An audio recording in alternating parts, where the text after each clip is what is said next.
Los caballeros templarios defendieron Tierra Santa. Sus instrumentos fueron el derramamiento de sangre y la oración. Fundada en el siglo XII, esta orden de monjes guerreros fue una fuerza imbatible durante casi 200 años. Después sufrieron una espectacular caída en desgracia. Juzgados por herejía, fueron acusados de practicar extraños rituales. Sus delatores afirmaban que escupían a la cruz, adoraban una cabeza humana cortada y practicaban actos sexuales perversos. Fueron disueltos y su gran maestre fue quemado en la hoguera. Desde entonces, su nombre ha conllevado un aire de misterio y romance. Hoy libros como el Código da Vinci adornan el mito de los templarios. Persiste la afirmación de que guardan el objeto más sagrado de la cristiandad, el Santo Grial. Más allá de la leyenda, exploraremos el auténtico mundo de los caballeros templarios, un mundo edificado en piedra. Hace 800 años construyeron algunas de las mejores fortificaciones conocidas. Es fantástico. Hoy gran parte de lo que construyeron desaparece entre el paisaje. Ahora un equipo de expertos regresa a su mundo.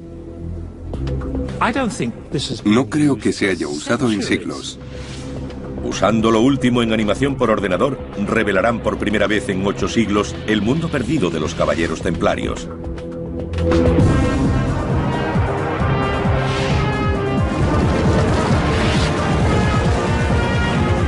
Mundos perdidos, los caballeros templarios.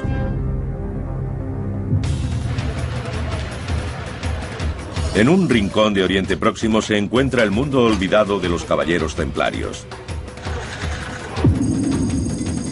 La actual ciudad siria de Tartus fue la Antartus o Tortosa de los templarios, dominada por su espléndida fortaleza. Los que pasaron por la ciudad en el siglo XIII hablaban de una enorme capilla y un gran salón, un castillo inexpugnable y sólidas murallas con torres que parecían coronadas de piedras preciosas. Ahora lo único que permanece intacto es la catedral. En tiempos de los templarios fue un importante lugar de peregrinación. El resto de la ciudad fue desapareciendo. Solo quedan fragmentos de ruinas incrustadas en la ciudad moderna. Hoy los habitantes parecen ignorar que viven en la que fue la gran ciudad de una hermética organización internacional. Nuestros expertos reunirán las pistas encontradas en Tortosa para reconstruir el mundo perdido de los templarios.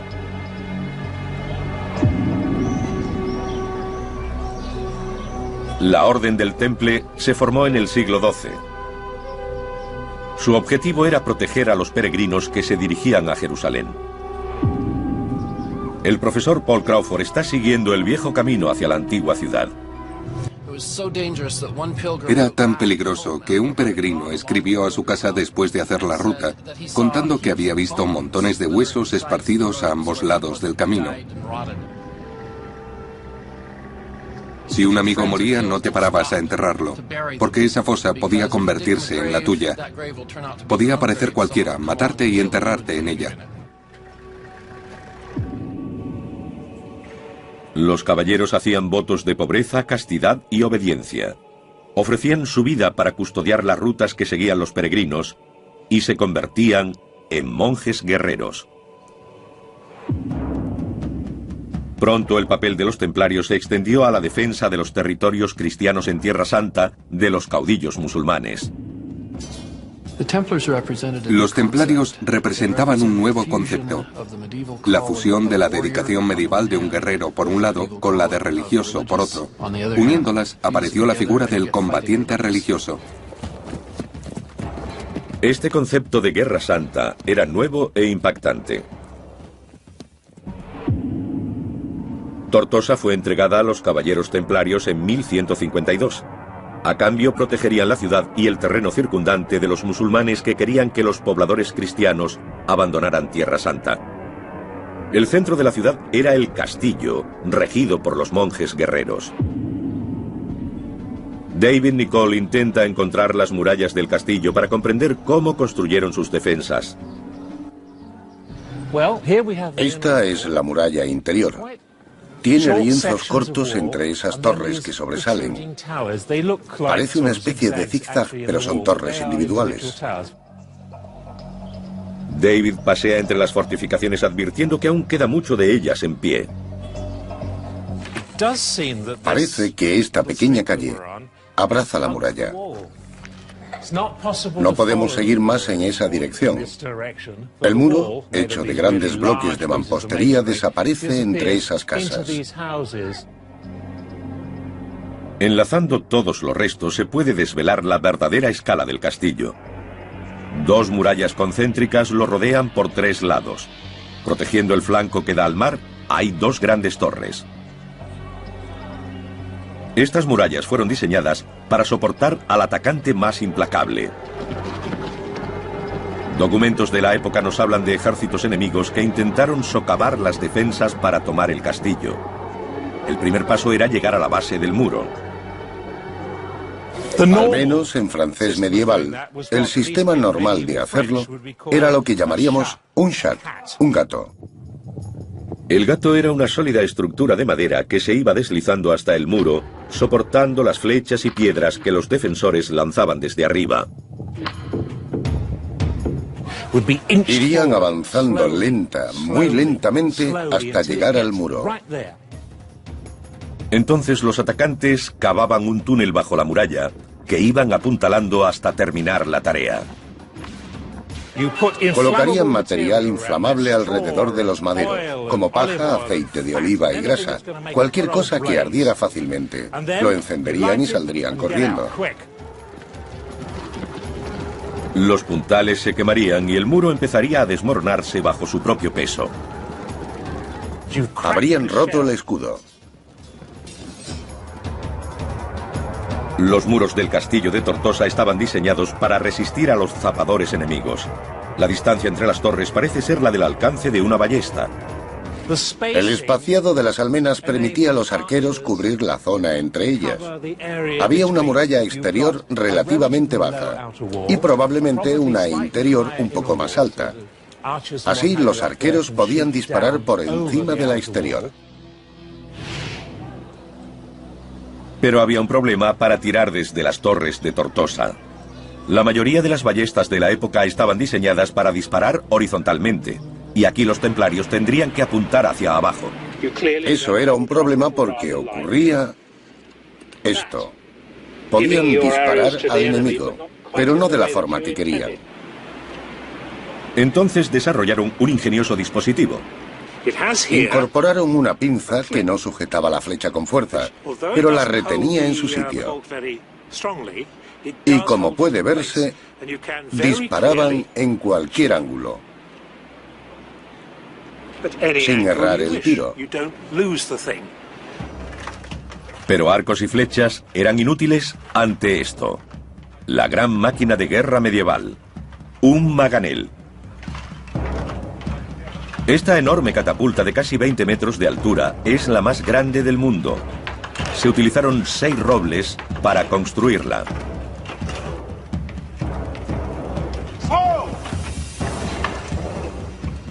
Para los templarios del interior del castillo, la visión de una máquina como esta habría sido aterradora. Pronto, piedras de 30 kilos caerían sobre la fortificación con un efecto devastador.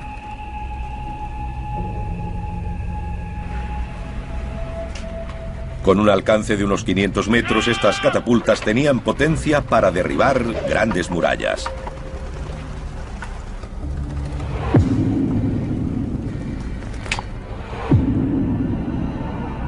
David Nicholl ha reunido todas las pistas para reconstruir las torres y murallas diseñadas para soportar el efecto de las catapultas y los zapadores.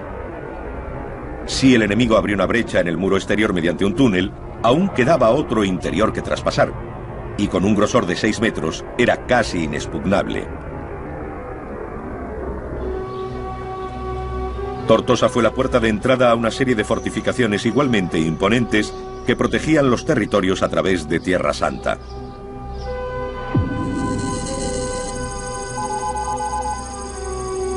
En el centro del reino cristiano estaba Jerusalén, y aquí los templarios adaptaron el lugar religioso más importante del mundo a sus propósitos.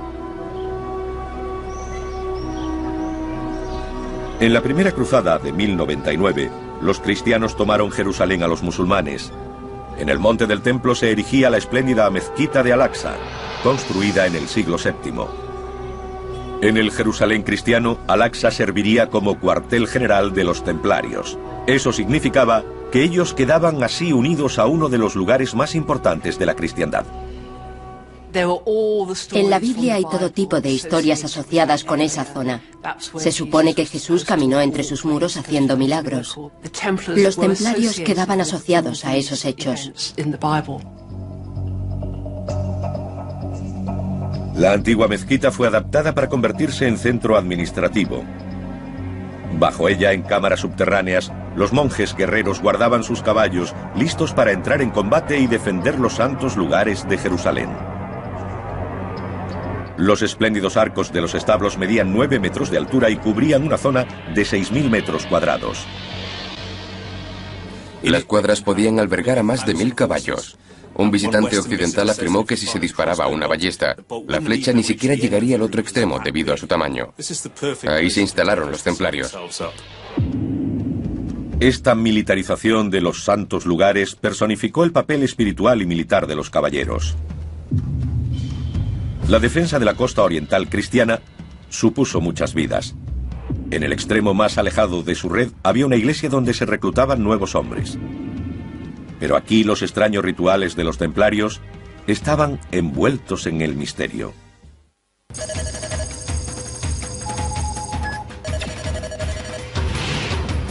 En el centro de la ciudad de Londres está el cuartel general inglés de los caballeros. La iglesia templaria fue consagrada en 1185. Su estructura recuerda a la del templo más importante del mundo cristiano, el Santo Sepulcro de Jerusalén. El Santo Sepulcro se construyó en el lugar en que muchos cristianos creen que Jesús fue crucificado, enterrado y resucitado de entre los muertos. Igual que el Santo Sepulcro, la nave de la iglesia templaria es circular. Dentro de estos muros tenía lugar un misterioso ritual para investir a nuevos miembros. Los caballeros eran reclutados en gran número por toda Europa. Sustituían a los hombres muertos en batalla, defendiendo el reino de Jerusalén. A veces padecieron terribles bajas en combate. En 1244 murieron 312 en una batalla. Eran 348 templarios. Los nuevos miembros entraban en el templo por la puerta oeste, que después se cerraba con llave. La ceremonia era secreta. Era al amanecer, cuando el sol empezaba a salir, como si fueran a entrar en una nueva vida. Los iniciados pasaban a la nave circular entre fantasmales estatuas. Entonces comenzaba un solemne ritual. Los nuevos miembros hacían voto de pobreza, castidad y obediencia. No podían besar a las mujeres, ni siquiera a sus madres o hermanas. Como caballeros, estos hombres sufrirían por Dios y serían siervos de los templarios para siempre. El secreto de la ceremonia provocó rumores fuera de la fraternidad. Se oían cosas muy extrañas. Un caballero dice que tuvo que besar el blanco vientre sarnoso de uno de los maestros. Retrocedió ante la terrible visión. Sin embargo, no hay duda de que sus ritos de iniciación eran muy sospechosos. Los rituales secretos llevados a cabo en su interior contrastaban con la visible presencia del exterior. La iglesia fue construida como un anuncio de su causa, el reino de Jerusalén. Pronto pobres y ricos empezaron a legar su dinero y propiedades al temple. Estas extrañas estatuas sobre el suelo de la nave representan a los donantes más generosos a la causa. Estas personas habrían sido ricos terratenientes de Inglaterra.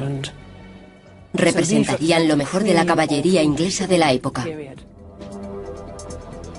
Con la entrega de grandes sumas de dinero, los contribuyentes se aseguraban la gloria a los ojos de Dios.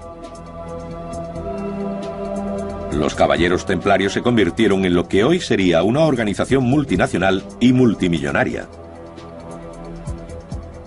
Con la riqueza y las tierras que adquirieron, los templarios se convirtieron en una institución riquísima.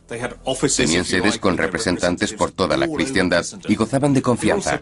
Los hombres que partían a las cruzadas les confiaban el cuidado de sus riquezas.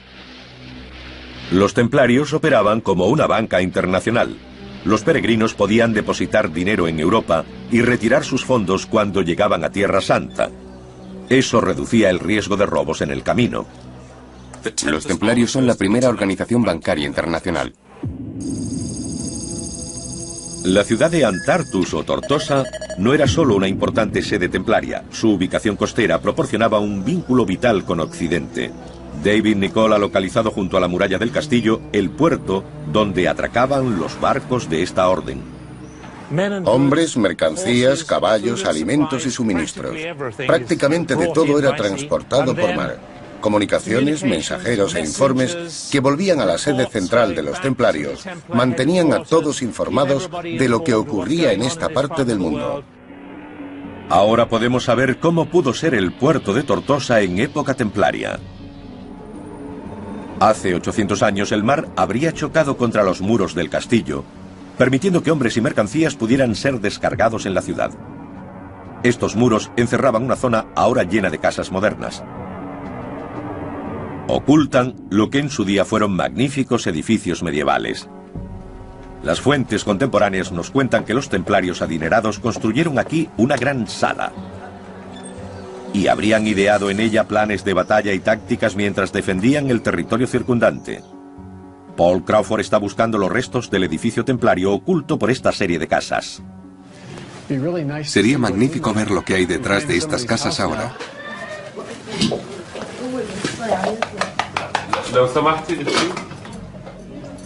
¿Puedo entrar? ¿Puedo entrar? Shukran.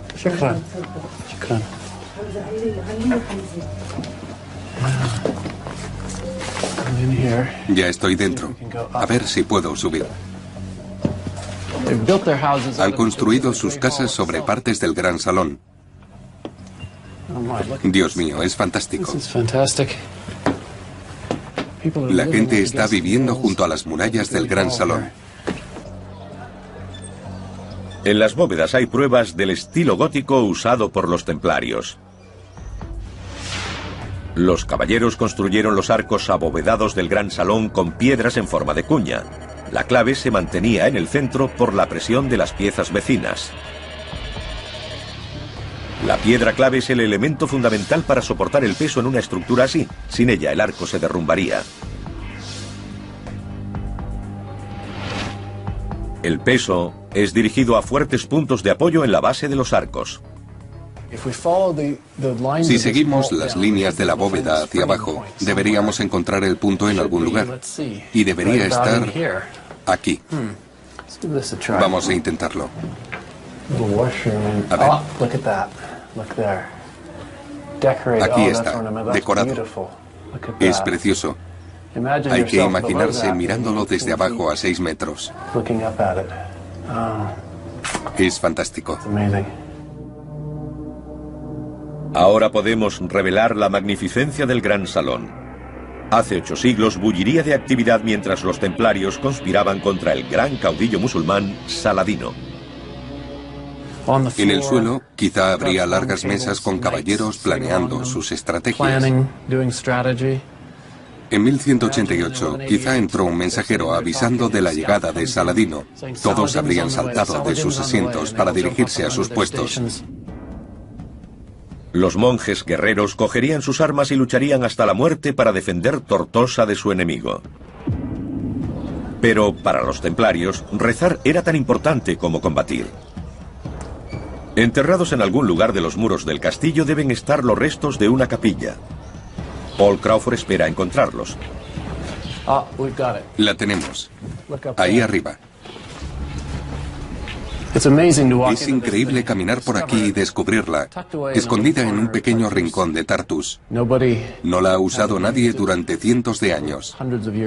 Es increíble, maravillosa. La capilla templaria se sigue usando, pero como casa. La gente ha construido casas en su interior. Es como si hubieran ido añadiendo nidos de avispa en un granero abandonado. Estos edificios ocultan el verdadero tamaño de la capilla. Siglos de escombros han elevado 5 metros el nivel del suelo, como muestra la posición de estas ventanas. Ahora podemos revelar la verdadera magnificencia de la capilla templaria. Habría sido enorme. 25 metros de largo, 10 de ancho y 15 de alto. La escala y esplendor del edificio nos indica la crucial importancia de la oración para los caballeros templarios. En el núcleo del castillo estaba la Torre del Homenaje. Esta sólida torre de piedra habría sido el centro neurálgico militar de la fortaleza. Dominaba toda la ciudad. Hoy la Torre del Homenaje ha quedado oscurecida por más de 800 años de conflictos y cambios. El historiador militar David Nicholl cree que ha localizado sus restos. Pero lo que hay en el interior lleva siglos oculto y está a punto de descubrirlo. Este es el centro de la vieja torre. Es muy difícil caminar por aquí. Está sin tocar. No se ha usado en siglos. Hay una puerta. David se ha tropezado con el santuario interior de la torre. Si la ciudad fuera atacada, este habría sido el último bastión. Aquí puede haber pistas de cómo sobrevivieron durante los asedios. Por el sonido está llena de agua. Da un poco de miedo. Hace eco y hay escalones que llevan hasta el agua. Es escalofriante. Hace un descubrimiento asombroso. Una cisterna que sigue llena de agua siglos después de marcharse los templarios. ¿Qué profundidad tendrá? Bastante. No pienso meterme ahí. Ante un asedio, los caballeros podrían haber permanecido en la torre durante semanas. La cisterna sería un suministro esencial de agua. A continuación, hay otra cámara. La calidad de la construcción es asombrosa incluso en las profundidades de la Torre del Homenaje. Está muy bien hecha. Miren esa ventana. Cualquiera se sentiría orgulloso de encontrar eso en alguna de nuestras parroquias. Este era el depósito de armas. En lo alto hay un pequeño orificio de acceso. Una trampilla secreta habría proporcionado a los templarios espadas, escudos y ballestas.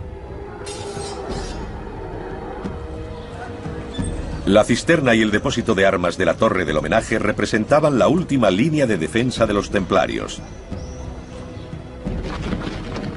En 1188 su gran enemigo Saladino atacó Tortosa. La ciudad y sus murallas cayeron, pero la torre, con sus muros de 5 metros de espesor, permaneció en pie, un testimonio de su construcción y diseño. Ahora por primera vez, el equipo de historiadores ha redescubierto la perdida ciudad templaria de Tortosa y la ha devuelto a la vida.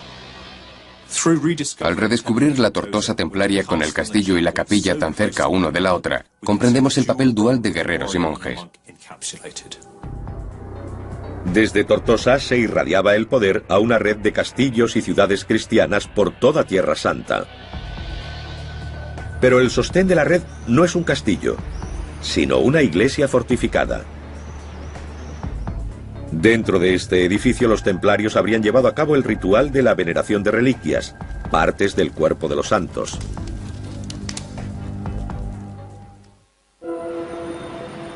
Desde el puerto de Antartus o Tortosa, los caballeros irradiaban su poder y riqueza por toda Tierra Santa. A casi 50 kilómetros de Tortosa está Chastelblanc, en la frontera del reino cristiano. Hoy todo cuanto queda es una solitaria torre de piedra en una colina que domina la moderna ciudad de Safita. Chastelblanc sobresale 30 metros sobre el pico más alto de la región. Pero es un edificio especial y único. Es una iglesia fortificada. Es el ideal templario, hecho piedra. La fe cristiana defendida por el poder militar. Se unen la función del guerrero y la vocación religiosa porque es un edificio religioso. Es una iglesia, pero tiene saeteras en vez de ventanas con vidrieras. Oculta dentro de los muros de 5 metros de espesor de la iglesia fortificada hay una escalera secreta. Conduce al tejado. Paul Crawford está explorando la fortificación para determinar por qué se construyó Chastel Blanc precisamente aquí. Ahora entiendo por qué los templarios construyeron una red de castillos en este lugar. No es un desierto, no está cubierto de arena. Hay huertos, olivos, naranjos y limoneros. Mucha riqueza vegetal. Es un paisaje muy bello. No era atractivo solo para la vista, también lo era para el bolsillo. Un territorio muy valioso económicamente. Desde aquí divisaban todas las fortificaciones cercanas, con el inexpugnable Chastel Blanc en el centro de una red defensiva. Era el sostén de una red de castillos que mantenía esta rica y fértil tierra defendiéndola. Chastel Blanc tiene un bello diseño compacto, con una capilla en el nivel inferior y un dormitorio encima. Debajo, tallado en la roca, hay un depósito de agua. Pero para el constructor medieval, levantar una fortificación en lo alto de esta colina representaba un reto importante. Es muy caro construir un castillo así.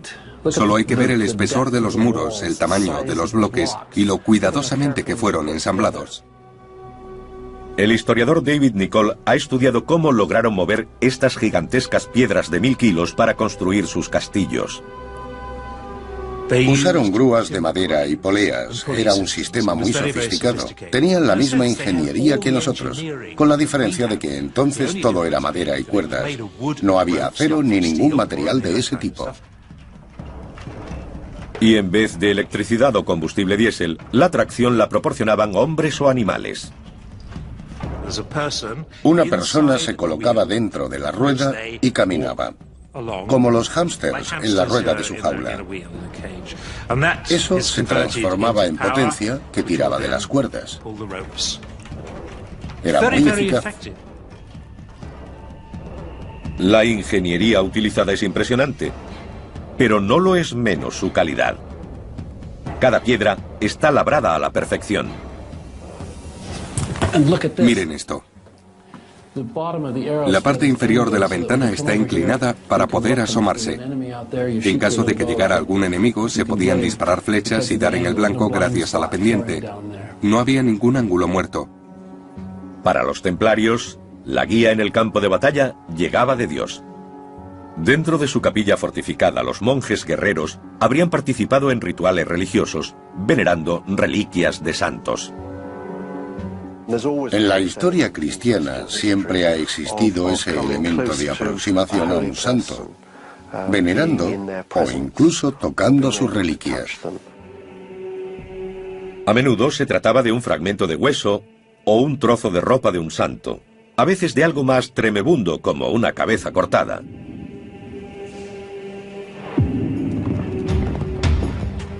Las reliquias eran tan importantes para los templarios que las llevaban al combate para conseguir la orientación divina.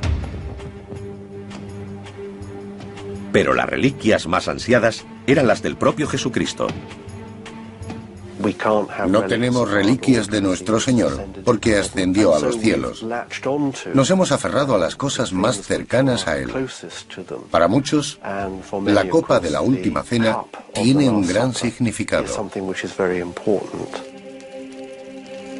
Esa copa, el Santo Grial, ha sido durante siglos objeto de mitología. Se dice que los templarios, en su búsqueda de reliquias, desenterraron el Santo Grial en el monte del templo. Se convirtió en su posesión más sagrada, que defendían con su propia vida.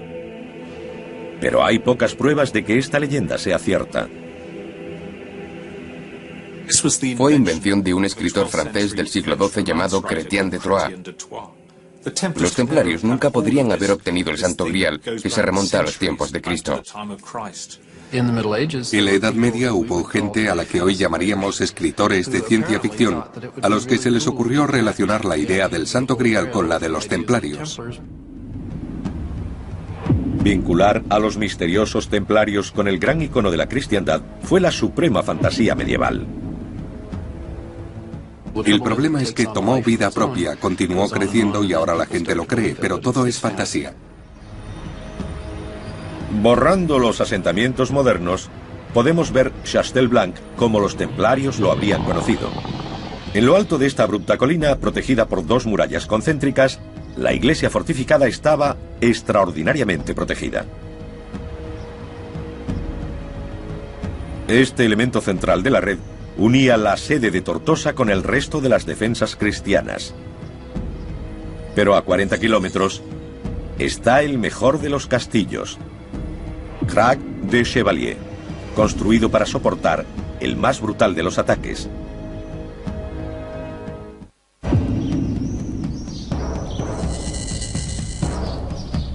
Lawrence de Arabia calificó a Crac de Chevalier como el mejor castillo del mundo.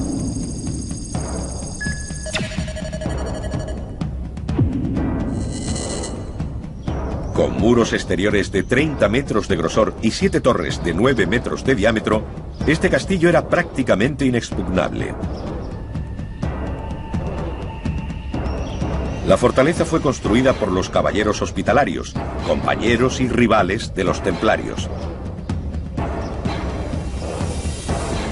Su emplazamiento es crucial. Defiende la ruta comercial más importante de la región. Allí hay un gran valle con la carretera principal. Lo es ahora y lo fue en la Edad Media, uniendo la costa con las ciudades del interior, que en el período de las cruzadas fueron los centros del poder islámico. La costa era el centro del poder de los cruzados. Hospitalarios y templarios unieron fuerzas para defender este importante territorio. Era una enorme operación militar y David Nicole pretende descubrir cómo operaban los caballeros. Los caballos eran esenciales para los templarios, pero estabularlos era una ardua tarea. El primero de dos establos. Este es el más pequeño y es muy grande. Estos magníficos edificios abovedados podían albergar más de 1000 caballos. Desde aquí podían partir al combate en cuestión de minutos. Se consumían de impaciencia. Estarían tan deseosos como sus jinetes de salir y entrar en acción. Los caballos también eran esenciales para transportar armas, alimentos y hombres por el castillo. Los diseñadores de Crac de Chevalier tuvieron que encontrar un modo de permitir que los animales se desplazaran por las pronunciadas pendientes de la fortaleza. Solucionaron el problema construyendo los pasadizos con amplios escalones de poca altura en vez de rampas. Con estos escalones casi planos se reducía la inclinación y se facilitaba la labor a los animales. Había humedad. Se podía resbalar, y con tantos animales lo normal es que hubiera muchos excrementos.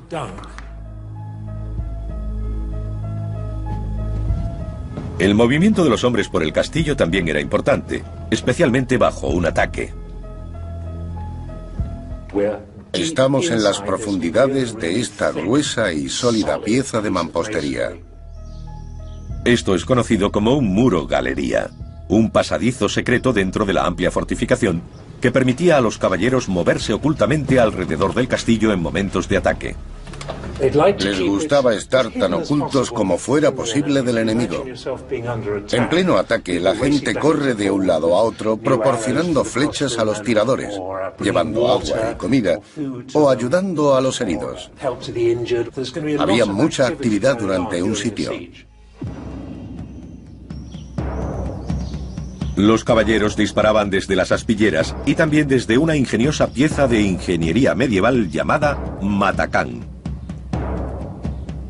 El matacán sobresalía de los muros del castillo. Era una astuta medida antizapadores. Estando sobre ellos podían lanzar piedras o cualquier material hiriente, agua hirviendo o aceite hirviendo. No, el aceite no, porque era muy caro. Pero se podía verter agua hirviendo sobre la cabeza de los zapadores. Era un método muy eficaz. Les caía encima.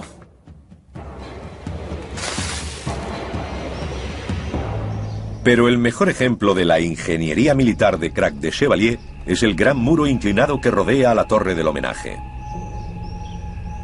Llamado talud, evitaba que el enemigo socavara las torres. La idea es que si lograban penetrar ahí, se les vendría encima. A pesar de la red de fortificaciones, en 1187 las cosas se estaban volviendo en contra de los templarios. Su gran enemigo, Saladino, barría Tierra Santa, ocupando una tras otra las ciudades cristianas. Al final, capturó Jerusalén. A los pocos meses su ejército llegaba a las puertas de Tortosa, la base militar de los templarios. La ciudad cayó, pero los caballeros lograron refugiarse en el castillo. Tenían que reagruparse y decidieron reconstruir sus fortificaciones. David Nicol está buscando pistas de cómo lograron reforzar Tortosa. Esa línea diagonal es una buena pista. Podemos decir, con cierto fundamento, que marca la línea del talud que rodeaba la base de esta torre. Este talud indica que Tortosa resistiría el ataque de un enemigo que intentara socavar sus muros. Dentro, David hace otro descubrimiento. Está claro que la parte interior de la torre del homenaje, que cuenta con un depósito de armas y una cisterna, está rodeada de una fortificación tardía. Lo que hicieron los templarios fue añadir material en el exterior. Lo fortalecieron y agrandaron. Por fuera estaría el mar. Ahora la estructura era muy fuerte. El descubrimiento de David revela cómo se construyeron los refuerzos de la torre del homenaje de Tortosa. Este segundo muro creó un pasadizo en el que se podían cubrir los arqueros para defender las fortificaciones internas. Con el talud añadido, la torre del homenaje dentro del castillo de Tortosa era inexpugnable. Pero a pesar de las fortificaciones, los templarios fueron incapaces de resistir la marea de fuerzas musulmanas que querían expulsarlos de Tierra Santa. A finales del siglo XIII habían caído todos sus castillos excepto Tortosa. Pero sin su red de fortalezas, los caballeros estaban condenados. Dándose cuenta de que todo estaba perdido, se retiraron a una pequeña isla a 1 kilómetro de Tortosa. Su riqueza, secreto y brutalidad estaban a punto de volverse contra ellos. En 1291, los templarios habían fracasado en su misión de defender los territorios cristianos de Tierra Santa. Habían caído sus aparentemente inexpugnables fortalezas. Los templarios se vieron empujados a la costa hasta Tortosa, el único castillo que les quedaba. Pero sin su red, también este estaría condenado a caer. Solo les quedaba la opción de la huida. Tortosa ya era inútil, no se podía defender. En agosto de 1291, los templarios cogieron sus barcos y zarparon.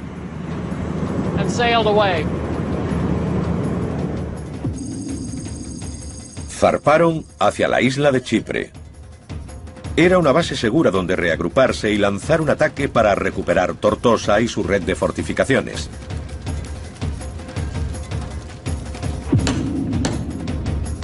Prepararon una flota de barcos diseñados para transportar a los caballeros hasta la costa. Los caballos serían esenciales para este nuevo asalto, y los barcos podían cargar hasta 30 animales cada uno. Pero el viaje por mar desde Chipre hasta Tortosa es de más de 150 kilómetros. Transportar caballos a esta distancia sería todo un reto. Los caballos se mareaban igual que los humanos, pero a diferencia de las personas, los caballos no saben vomitar, y eso es un problema. Lanzar un ataque con caballos enfermos sería desastroso. Los templarios necesitaban hacer una escala para recuperar a sus animales. A 1 kilómetro de la costa de Tortosa está la isla de Ruad. En Ruad podrían desembarcar los caballos y descansar. Después volverlos a cargar en el barco y llevarlos a la costa. Así estarían en buenas condiciones para el ataque. En 1300, los templarios partieron hacia la isla de Ruad con una guarnición de 120 caballeros y 500 arqueros, listos para actuar. Volvieron con la idea de usar la isla como cabeza de playa, recuperar Tortosa y después el resto. El único territorio de Tierra Santa en poder aún de los templarios era Ruad, una isla de menos de 1 kilómetro de longitud. Lo habían perdido todo. La línea costera que hemos visto antes, la ciudad de Tortosa, la catedral, Crac de Chevalier, Chastel-Rouge, Chastel-Blanc, todas las grandes fortificaciones del interior habían caído y sus posesiones habían quedado reducidas a una isla solo un poco más grande que la ciudad de Tortosa. Pero en 1302 las cosas empeoraron para los templarios. Una fuerza musulmana descubrió la presencia de una guarnición en Ruad que amenazaba sus territorios y lanzaron un ataque anfibio. Establecieron contacto en 2 puntos de la isla, atacaron a los templarios y a su infantería, obligaron a los caballeros a retirarse a una fortaleza, posiblemente esta en un extremo de la isla, y los separaron de la infantería. Hubo una lucha puerta a puerta por los angostos callejones de la isla. Dándose cuenta de que no había nada que hacer, los templarios se rindieron. Su último bastión había caído en manos de su enemigo. La era de los templarios como defensores de Tierra Santa había llegado a su fin. Ahora tenían que rendir cuentas en Europa. Su vocación era defender los lugares santos y habían fracasado. La gente llevaba siglos financiándolos porque ellos iban a salvaguardar los lugares cristianos, pero fallaron. La reputación de los grandes templarios había quedado destrozada. El 13 de octubre de 1307, el rey de Francia ordenaba su detención. Los acusó de negar a Cristo, de escupir a la cruz, de orinar en la cruz. Los acusó de prácticas homosexuales, de adorar ídolos y cabezas. Molestaban sus misteriosos rituales, en particular la ceremonia secreta de recepción en la que los nuevos caballeros juraban su entrada en la orden. La gente se preguntaba qué podría pasar detrás de esas puertas cerradas. Si era algo bueno, como decían los templarios, si era algo sagrado y honesto, ¿por qué nadie podía entrar a verlo? Debía ocurrir algo horrible y obsceno que querían guardar en secreto. No hay humo sin fuego. Los templarios fueron interrogados bajo brutales torturas. A un sacerdote templario le pusieron los pies sobre el fuego y le quemaron las plantas hasta que se le cayeron los huesos. Otros templarios fueron colgados del techo de mazmorras con pesos atados a los pies o incluso a sus testículos. Aquellos hombres rotos confesaron desde la adoración de ídolos hasta la sodomía. Sabemos que se puede hacer sufrir a un hombre hasta el punto de hacerle confesar cualquier cosa. Eso hace que los historiadores sospechen que los cargos contra los templarios no fueron ciertos. En marzo de 1314 los templarios fueron encontrados culpables en su totalidad. El gran maestre fue quemado en la hoguera y se disolvió la orden. Cuando una organización tan grande y poderosa como esta cae, es inevitable que haya teorías de conspiración. El mito más perdurable ha sido el del Santo Grial y su búsqueda por parte de los templarios. Ha cautivado la imaginación occidental más que ninguna otra leyenda. En el juicio y los interrogatorios no se mencionaba este hecho. Si los templarios lo hubieran tenido en su poder, habría salido a la luz, pero no se menciona en ningún momento. La destrucción de sus documentos en el siglo XVI por los invasores turcos ha generado un halo de misterio alrededor de los caballeros templarios. La obsesión de los templarios por el secreto, su interés por las reliquias y rituales arcanos, hacen que ellos fueran su peor enemigo. Pasaron de héroes de la cristiandad a reos culpables. Hoy todos conocemos a los templarios por la mística que los rodea. Pero sus construcciones defendieron Tierra Santa durante casi 200 años.